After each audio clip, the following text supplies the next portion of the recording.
there is a journey. There is going to be some struggles. But when them struggles come along, you'll never get to where Mike is, where I am, without embracing struggle. Pick a plan and stick to it. And if you fail year 2 or year 3, that doesn't mean go start over on something new. That means stick to the plan, understand that failing is part of the process to becoming successful. I've gone broke knowing that I'm betting on myself, knowing that I have an opportunity that's going to double or triple in the future. I'm never scared to invest in myself when I know that I control the outcome. Welcome to the New American Dream Podcast. I'm Nate Barton. It's time you create massive wealth for yourself. Welcome to the New American Dream Podcast, where we interview people just like you that have went through the struggle as most Americans, but found his way out. We got Mike Sante, good friend of mine. He's the president of our Pittsburgh group. He also owns Flipping 412. You can follow him on Instagram. Mike, welcome to the show, brother. Glad to be here, Nate. Thanks for the invite. Hey, man, I'm glad to have you here, man. I'm glad to call you a brother. Really proud of you, man. And you're crushing it. I seen the other day you just posted almost 6-figure check on a property that you did. And these are kind of becoming a little bit more normal for you, right? Yeah. It's crazy to think that and say that, but yeah, this is kind of our new norm, and it's been pretty life-changing. And so, you probably grew up with a, rich father that, you're a trust fund kid, right? Oh, yeah. Yeah, my dad was a multi-billionaire, grew up with a silver spoon in my mouth. No, none of that's true at all. None of that's true at all. Yeah, so tell us, man, about, you're from Pittsburgh. We all know that is that is the hardest working people. Honestly, man, you probably don't know that, but from the outside, I'm Cincinnati Bengals, and we look at Pittsburgh like a lot of people hate Pittsburgh, but I'm telling you guys, man, you guys work through it. And the Pittsburgh Steelers really represent the city of Pittsburgh and how it was founded on hard work in the culture.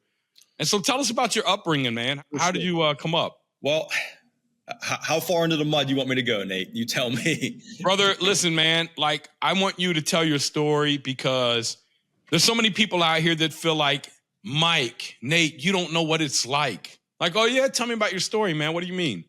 And then so I feel like you really need to get your story out, man, so people can really understand that their story is no different than yours, but your ending is different because of the actions that you've taken. And so it's my goal as we share that you inspire people and let them know, hey, you can get out of what you went through. It doesn't matter what past you went through. For sure. I grew up in a small town just outside of Pittsburgh called McKees Rocks. If you look it up, it's the #1 most dangerous city in Pennsylvania across the state, more than Philly. It's known for not being great. Both my parents were on drugs when I was a kid. Actually lost my dad when I was 8 years old to he was shot and killed, drug deal gone bad. So yeah, I grew up with my mom just instilling the hustle mentality in me. That woman raised 2 kids and she worked 3 to 4 jobs at a time. So, growing up, all I knew was to work or to hustle or to, figure it out one way or another. Being in that neighborhood, there wasn't a ton of opportunity at the time, and there still really isn't, but it's getting better. So just learning her hustle mentality from a young age. And, it taught me 2 things. Number one, it taught me that, if you don't work hard, you're not going to get anything. But it also taught me, watching her was what I don't want to do. I don't want to be, 40, 50, 60 years old, having to work 3 jobs to get by. And that kind of got me into different directions as an entrepreneur, we'll say. I did some things. Wait, hold on. When you grow up in the hood and you say entrepreneur, Mike, can you elaborate a little bit on that, man? Yeah, I'll just say it. I started selling drugs when I was 14 years old because I seen what my mom was doing from a work standpoint. And I knew early on that wasn't what I wanted to do. I'm a hard worker. Don't get me wrong. I never wanted the easy way out, but I seen the struggle she was going through. And I just was like, I have to do something different because as much as I appreciate and respect what she's doing, I don't want that for my future. The next closest thing for me to do growing up in that environment was to start selling drugs. Wow, man. Mike, that just sent it chills, brother, because the same thing I went through, man, you normalize it. It's like they're talking about going to college and look at people that went to college and they're on drugs or they're broke. And then you don't really know too many people that went to college, but the ones who did aren't, you don't look up to them, right? No. And so you look up to the drug dealers in the community because they got all the women, they got all the cars. And then so you think that's really the only way out. I mean, it's so similar to what I went through, man. And so I started selling drugs about 14. I had 2 crack houses by the time I was 16, like literally. That story resonates with me so much, man. Golly, losing your dad at 8, man. Yeah, that was tough. That was tough. It's still tough, ain't it? Oh, for sure. For sure. Man, sorry, brother. I never knew that, man. So so you're 14, you're selling drugs, you're going down the wrong path. You probably had friends that got killed, probably friends in prison, probably friends still in prison, right? Probably. I've been pretty disassociated with a lot of them for quite a while now. I had a turning point though, 14 to probably 17. I was selling drugs, getting in trouble and stuff. Then I got locked up in a juvenile facility called Allegheny Academy. And that was kind of my turning point, eye-opening experience. It was like, all right. Now, is Allegheny Academy, are they associated with Burn Vest Academy? No. You won't learn the same things there. That's for sure. That's for sure. But there was some networking going on, right? There could have been. Yeah, there could have been. But it would have took me down the wrong path. And that was kind of like. So what, I mean, because for me, that's what I went through when I went down the wrong path. Yeah. But for you, what hit you? Well, I think it was, knowing what, losing my dad early on to drugs and that kind of dangerous environment. When I was locked up in the academy, that's when I kind of just put 2 and 2 together. And I'm like, I'm on the wrong side of the fence here. Like, I'm not addicted to drugs, but I'm in that environment where, there's really no good ending for this. Right. And that's just what made me realize, because I see all these people and like, I consider myself a realist. And a lot of those people that are locked up or in that environment, they're not. I think they're, I hate to say it, but a little delusional when you're trapped in that environment, because you think that this is the best option for you. This is the best opportunity. And it's really not. And I just kind of had that realization there when I was, hearing people talk about different things. And like, it was strange. And maybe you had the same experience when you were locked up, but everybody was innocent. Yeah. Did you have that experience? I not only had that experience, but everybody was a big time drug dealer. And I remember this guy named Rob and this other guy named Larry. And they said, man, we must have smoked a lot of crack. And then Larry said, what do you mean? He said, man, everybody else in here was balling. We the only crackheads. And so it's, that whole mindset that, that everybody was innocent, everybody was balling, right? And, even me, when I was in jail, they railroaded me. Like, what do you mean they railroaded you, dude? You were out there selling drugs. Yeah, right. but they really didn't have a case. Like, shut up. You sound stupid. And that's literally what happened. It was just like a light bulb moment for me. And I'm like, man, this is not where I'm supposed to be. Like, this is not what I'm supposed to be doing. I'm not supposed to be listening to these conversations or having these conversations. It was crazy to me when I was in there. Someone shot a state trooper and they were looking for the guy while we were in there. And a new person came in and he was like, man, I can't believe they arrested me. He was walking down the same street where it happened with a gun, an illegal gun hanging out of his waistline, and they arrested him. There's a cop killer out there, and there's cops all over the street looking for this guy. And this guy, he was just mind blown that they arrested him and put him in here. I'm like, what are you talking about? Yeah. What do you mean? Like, you have a gun hanging out of your pants while they're looking for a shooter walking down the same street, and you have no idea why you're here. Like, that was just, those moments were just like, man, as soon as I get out of here, I got to do something different. Man, that's crazy, Mike. So you changed in that moment. Yeah. And so for those of you that can't relate to what Mike's saying is this. When I was in that same situation, you don't have any vision. Because for you, when they start talking about where do you think you're going to be at in 5 years, like, dude, you think I'm going to be alive in 5 years? And that's how you start to think, like, dude, I'm 17. I'll be 22, 23, man. Like, that's a long time. Probably not even gonna be alive then. And that's the mentality of people. And so it's hard to really talk to somebody about their future who doesn't really even believe they're gonna be here. Right. Or they don't think about the future. That's the other thing. A lot of those people in that mindset are thinking day to day, minute by minute, and not, 5-10 years down the road. You had a realization, 17. You got out of Allegheny. And then what did you do? Because it ain't like I just got out, I start hitting the ground running. Like, there's these failures that you have to go through to get to success. For sure. So when I got out, I was still in high school at the time. I got out. I finished my senior year. I started boxing to kind of just give myself a different different avenue, some, a different discipline to focus on. Did pretty good at that at a young age. And then actually I won Golden Gloves for the state of Pennsylvania, and wow, simultaneously found out my girlfriend was pregnant. That's the big change. Yeah. So you had two paths to go down. You probably said, hey, I want to be the dad that I never had, right? For sure. That was another light bulb moment where I was like, okay, something's got to give. I love boxing. I'm doing really good at it, but it's not going to pay the bills short term. I need to, go out here and make money like today. I was always pretty handy. I mean, I was kind of just naturally just good with my hands with, doing different things. And that's really where the construction company was born. I started just doing odd jobs and built that up. So you went straight into not really working for somebody, but saying, hey, what do you need done? Yeah. So I'm glad you mentioned that. I'm kind of bummed out because I guess I can technically never join the Quitters Club in the academy because I've never had a W-2 job. Never? Not one time? Nope.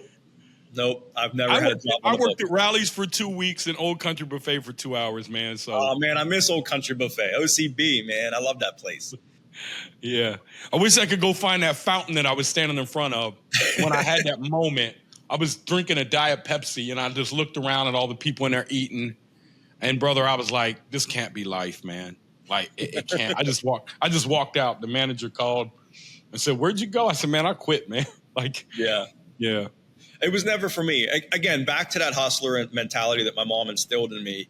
I just knew that forever, like I could not go to work for somebody because it just wasn't for me. Not that I couldn't take direction or anything like that. It was just, I always wanted something more. I've always wanted. You don't need direction, Mike.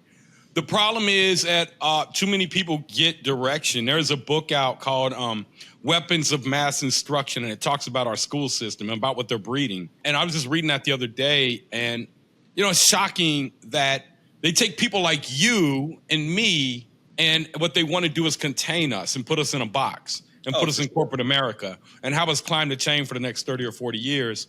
But the people who, like me and you, fortunately make it out a lot of times, we don't have any plan B. So it doesn't sound like you had a plan B. Your plan B was go back and sell drugs, which you knew you weren't doing. Right. So you only had plan A, which was let me do this construction company. Right. Yeah. So I was still doing that a little bit just because I needed to make ends meet. I wasn't completely out of selling drugs at that point. However, I made a deal with myself when my son was born that I was done. I'll never forget getting phone calls while I was sitting in the waiting room or the delivery room waiting for him to be born.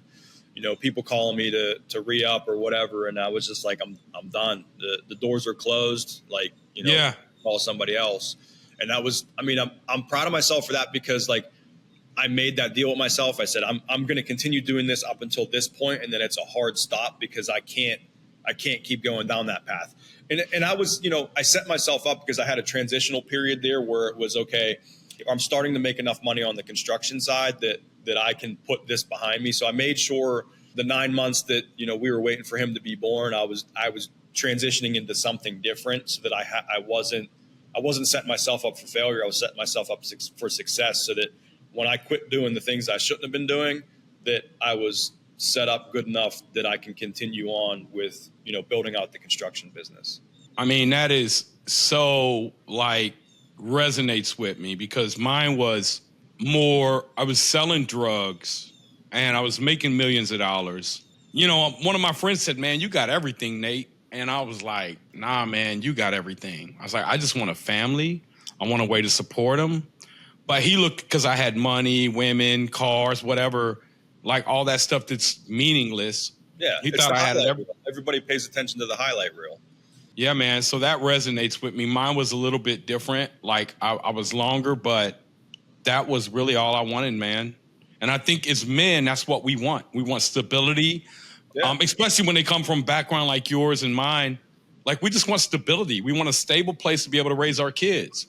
Yep. And so, but how did you get so good at sales? Like where were you for somebody that's out here struggling? Maybe they're in the streets, maybe they're selling drugs, maybe they're working an endless job. How do they transition over and use their skills like what you had to go out and just say, hey man, I can pressure wash your house. hey, $500 for a day. Hey, I can do this. How do they get into that, Mike? Well, it was a little bit different for me, probably, obviously coming from the background that I did. There was already sales there, but I always prided myself on not being a salesman. But I also struggled with my age and my looks. I was 18, 19 years old trying to start a business, and people thought I was 12 just because I've always looked younger than I actually am. A lot of customers would be like, hey, is this, oh, that's cute, like your dad's company and he's sending you out and giving you a show. I'm like, no, this is my company. I'm the only person. This is me. This is what we do. And I got a lot of no's, man. And like, kind of like what you teach and what you preach, like one no is just another step to a yes. Like, you're going to get a bunch of no's. You're going to get a bunch of people that are, don't take you seriously, and you just got to keep going. Yeah. Keep knocking on doors, keep letting people know what you're doing. The way I got really good at sales was not selling. That's honestly the way I do it. I pride myself on not being like the used car salesman type of person. Even, when we were dealing with the growing the construction business to what we're doing now, dealing with sellers and off-market properties, I always conducted myself the same way. And it was just honest and telling people what we have to offer, as opposed to trying to push them into buying something or selling something that's not the best fit. So like on the construction side, I basically showed people what we could do. I tried to educate them a little bit on, what our processes is and what our product looks like, why we do certain things. And, not always was I a good fit, but most of the time it was, because they didn't feel pressured into buying something. And same thing when we're dealing with sellers on off-market properties. We go in there and we say, hey, look, here's your situation. We understand it. Here's our solution for it. Here's maybe a couple different ways we can help you out. Whatever's the best solution for you, like, we're happy to go down that road. And, we just kind of keep it really simple and don't be pushy or salesy. And like we talked at the rally, there's problems out there, and our job is to find a solution. And that's what man. So for everybody listening, what he's basically saying, when you want to interact with business with somebody, show them value. Yep. It's not your job to, pressure them. That doesn't even feel good. Show them you provide value. Like Jerry says, you can never say the wrong thing to the right person. You can never say the right thing to the wrong person. Right. And so what was the first thing, though, when you were going out, you were knocking on them doors? I'm imagining you got flyers that you printed off and you were excited to get jobs. Like, what were you offering at that time? Pretty much everything. I mean, we were doing, small odds and ends, like tile jobs and bathrooms, handyman stuff, really whatever we could to grow something. We found our niche, though, within a couple years doing high-end custom decks. That's really, and it was completely on accident. We did a couple of them, and it was just, it built. The margins were good, weren't they? They were. Because if you can do a deck, you can do a deck in 1 day, 2 days if you got to pour concrete. Maybe three. Our decks were more like a month, just because of the extensive of. Yeah, our decks. My average deck was about $100,000. Dang. Average. Wow, Mike. And completely by accident. Like we had a really cool customer that was like, hey, I have this vision. This is what I want you to build. Can you do it?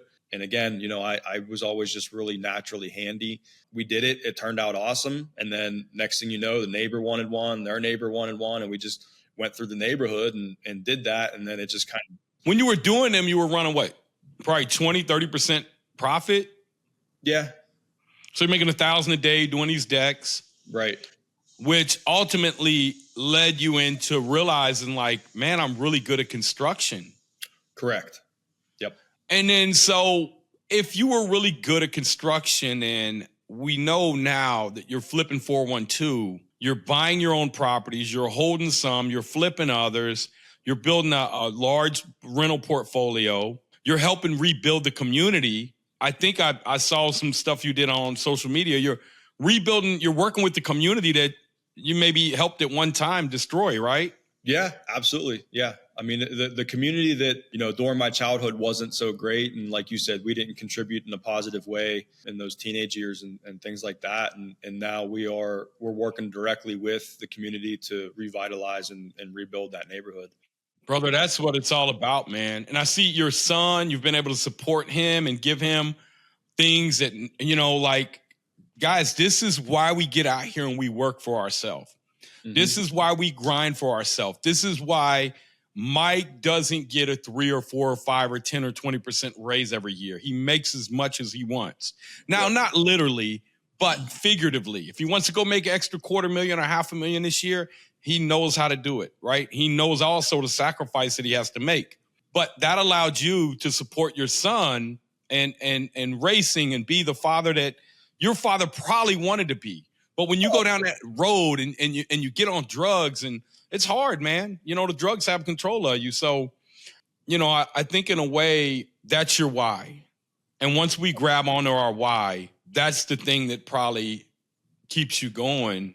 And I'm hearing all the success, Mike, but tell us about the hurdles in the way? Because people need to know, like, it wasn't just here to here. It was like, oh, definitely. Yeah. No, I mean, I started the construction business. I mean, there was, for instance, I subcontracted to build a log home for a company. We were framing it. It was like a Lincoln log setup. So it wasn't like, hand hewn trees. Like they were literally like Lincoln logs. They went together like Legos. So it was a pretty simple process. That was kind of, one of those another pivotal moments, but it was a loss and it was a learning lesson. Was we framed in this log home for this guy and then got burnt. Just like did he not pay you or paid?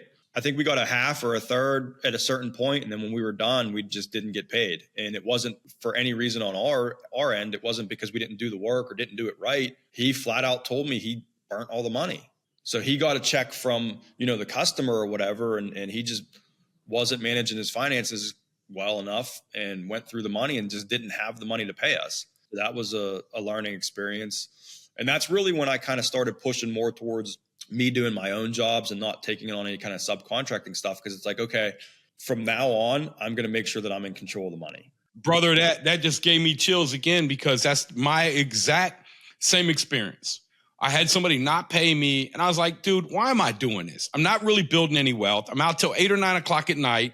Cause that's how I got started. I got started running my own construction company. Right. And I was like, why am I doing this? I was like, I'll just buy my own properties, control my own jobs, pay myself a salary to run the construction. And I was paying myself $5,000 a month, $60,000 a year to run my construction company. But in that first year, I was able to build $600,000-700,000 equity. Nice. And that's when I realized, like, wow, it's so easy to build equity. So for me, I didn't ever value equity because it was so easy to get. It was like selling drugs. Like, money was so easy to get. You don't really value it. And so it sounds like our paths like almost went down, maybe different time frames in your life and mine. Yeah, very, very similar for sure. And I'm learning some things. I think both of us are. I mean, we've spoke throughout the past few years and had, different conversations and knew that we have similar backgrounds, but I think we're really getting to see each other's paths, and it's kind of interesting to see how similar they are. Yeah, but Mike, I felt that about you, but I never knew. And I never wanted to really ask you because I figured you got a story.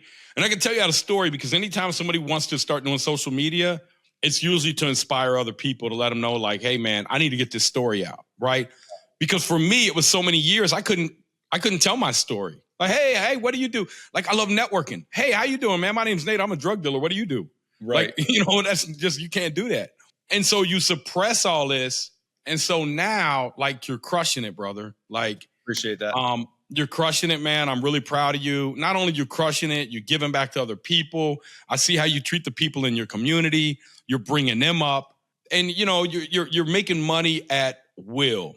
And I would say, like, people say, well, what's that mean? That means that if Mike wants to go make more money, he just goes and does more work, right? Yeah. And it's nothing for you to go do a property where you can make $50,000 or $100,000 right at a time. And so the challenges and the struggles that got you there, I would think that what I'm trying to let the viewer know is that there is a journey. There is going to be some struggles. But when them struggles come along, you'll never get to where Mike is, where I am, without embracing struggle. Absolutely. And it's just a mindset shift, and it's just an understanding. Like, we've went through the struggles, right? But like, I use my struggles as motivation. Like we talk about all the time, like the stuff I've gone through and dealt with, and, in my personal life and in business, I use those as motivation and learning tools. Like, a lot of people will take those struggles and those setbacks as a reason to have an excuse. I look at all that stuff and I'm like, okay, that happened, but now I learned from it, and now I'm moving forward and I know what not to do in the future. The struggles from my past and my personal life is like, okay, like I know where I don't want to be, so I'm going to work twice as hard as getting to where I do want to be. But it's just a mindset shift of like, I see so many people just staying stuck in that because they feel defeated, or they feel like that's what they have to do. And it's, you just literally have to just change your mind to saying, okay, I was here, but now I want to be here. So I'm going to change what I'm doing. I'm going to change the way I'm thinking about this and just go this direction. It's all about choices. Life is 100% about choices. That's good, man. And so these choices that you make begin to stack up on each other. And they're either positive choices or negative choices. Negative choices leads to a negative life. Positive choices leads to a positive life. And so, but what I think me and Mike both want to let everybody know is that don't get caught up in the circumstances of, oh, well, this is hard, or well, like, look, man, who cares? Like, are you focused on the outcome, or are you focused on your feelings? Because if you focus on your feelings every day, you're not going to get the outcome. Then you're going to blame everybody else. Then you're probably going to, say the government's the problem or whatever, right? But what can you do to let people know how much of their life they're actually in charge of? Some of the decisions that you've made that have been pivotal. I would just say staying focused on the plan. I mean, you have to have a clear, concise plan of where you want to go, why you want to go there, and just stick to it. That's going to change everything in your life. When you stay in that, poor me mentality, like that's just where you're going to stay stuck. You have to make that choice and make that plan and have a clear, definitive direction of where you want to go. And then you can figure out how to get there. I can't agree with you more, because one of the biggest things I see in failure in people is them saying, this is one of the scariest things. When someone says, I'm going to college so I can have a plan B. I already know that person's going to fail. They're going to fail. They're going to default to college. Because why? Because when things get hard, they're going to default back. Or when they say, I'm going to try, that means you're going to put a certain amount of effort that you've already defined in your mind that you're going to do instead of pushing through. And so I think what Mike's saying is that, look, pick a plan and stick to it. And if you fail year 2 or year 3, that doesn't mean go start over on something new. That means stick to the plan, understand that failing is part of the process to becoming successful. There's not anybody out here that is wealthy that has not failed multiple times. No, absolutely. And just to kind of reiterate that point, like, and don't be scared to fail as long as you have that plan in place. Like I've gone broke several times throughout my career, and some of them almost on purpose.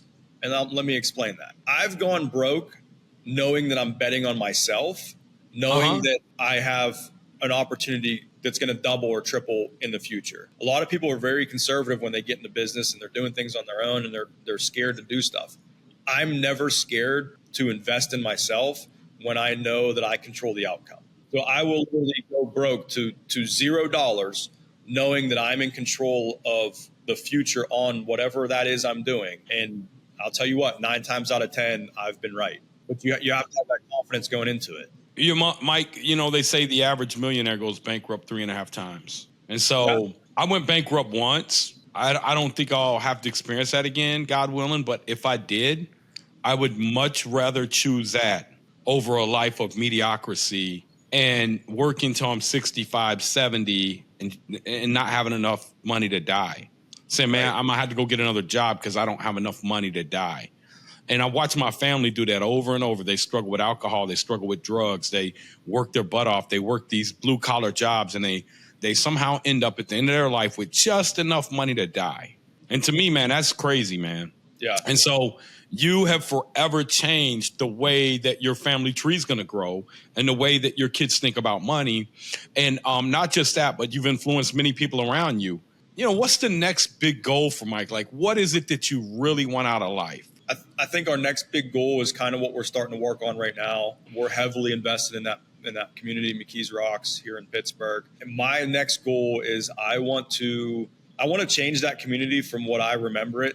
And I'd like to start building some affordable single family houses there, and just really change the direction of where that community is. For me, it's not a dollar amount. For me, I want to change the lives of people. I want to show them that there's better opportunity out there, whether it's their living conditions or they want to be an entrepreneur in some capacity, whatever it is, that's my goal. I don't have a dollar figure. I know a lot of people talk about what is success to you. And to me, success is two things. Number one, I want my freedom. And number two, I want to change the lives of people around me. Yeah, because you know how to make money. You make plenty of money, right? Yeah. And you know, so once you come past the part of money, you guys will realize that money's not really that important. You'll go buy more junk. You'll realize that I got all this junk that now I got to manage. I got jet skis. I got boats. I got Lamborghini. I got cars I can't drive. And it becomes more of a liability to even have that stuff. Yeah. I mean, I know guys that got so much stuff that they got people full time that manage their boats, like literally their yacht. It's like, that's too much for me, man. Yeah. And if that's something you want, like, you know, everybody's going to have their own thing. You know, for me, it's as long as I have enough financial stability to do what I want when I want, while helping people in a community and doing the other things that we're trying to do, like, I'm already successful. That's my vision, you know? So, man, I really think you should get out here and share your story more, share it with the kids of McKees Rock. There are grants out here that maybe you should look into getting too. I know a guy I know in Cincinnati has one, and what they do is they'll pay him to train these people on how to become skilled laborers, like whether it's framing, right? And you get a grant to pay them, but at the same time, you're bringing people in from these, you got to have certain zip codes you're bringing. I'm sure that would meet the zip code. Sure. So if you want some more information on that, I'll find out what federal grant he's using. Yeah, and sure. I think it would be fitting, man, to go back into that community and bring these kids up and then show them how to do the burr. Yeah. Because the burr, I mean, you know, that's the unlimited money glitch, man. Yep. It just, you know, so you got the tax part nailed down. You got the maker's part nailed down. You know, you got the cash coming in. You're able to, you know, work all that out, man. That's amazing, brother. Yep. I appreciate it. So, hey, Mike, man, I thank you so much for joining us, brother. I just got one more thing to ask you, man. I'm talking to a kid, younger Mike, younger Nate, somebody that has two paths to go down today. You know, what would you tell them? There's a better way. That's really it. I would say there's a better way, and I would do my best to explain the difference and try to paint the picture of what the future looks like in both those paths. And hopefully they choose to go down the better road. You know, it's not going to be easy, but neither road's easy. But one of them's worth it. Absolutely. Absolutely. So where can they follow you at, man? And you're gonna promise me you're gonna get your story out there more? Yeah, I'm going to. This was the first one. I was kind of holding it back for a while. I knew we were planning on doing this podcast for a couple months, and I really wanted this to be the first place where I started to tell my story, because I think it's going to resonate. Brother, the part 8 years old, that's PTSD, brother. Like, that's trauma. Yeah, no, it was tough for a long time. And, you know, I had a lot of anger and resentment, and not just from an emotional standpoint, but just like I was so angry for so long. Just why did that happen? Why did I live that life? Why did I go through that? But, you know, everything happens for a reason. I learned a lot from it. It is what it is now. But what's your handle on Instagram? Where can everybody follow you at? Instagram, everybody can find me flipping412, flipping_412. And on Facebook, it's just Mike Sante. Mike, thank you so much, man. I love you, brother. I can't wait to see you at the Burr 360. And also, man, keep me up to date on any conference that you're going to throw, man. I'd love to come out there and hang out with you in Pittsburgh, brother. For sure. I appreciate it, Nate. I see you eating fine food all the time. You know, I'm a fan of that. It's funny. We were out last night. We went to a place up on Mount Washington, and I was looking around, and I said to Erica, I said, you know what? We've been to a lot of places around here. We eat out a lot. I said, this is the place when I bring Nate to Pittsburgh, this is where we're taking him out to eat. So where are we going, man? Where are we going, Mike? You guys will love it. I promise you. Awesome, brother. Well, let me know when, man. Come on, yeah, bro. For sure. So what we're gonna do next year, we're gonna hold some more get-togethers for our community, man, and support you any way we can, man. I love you, brother, and thank you so much for your time, man. Love you too, bro. Appreciate it.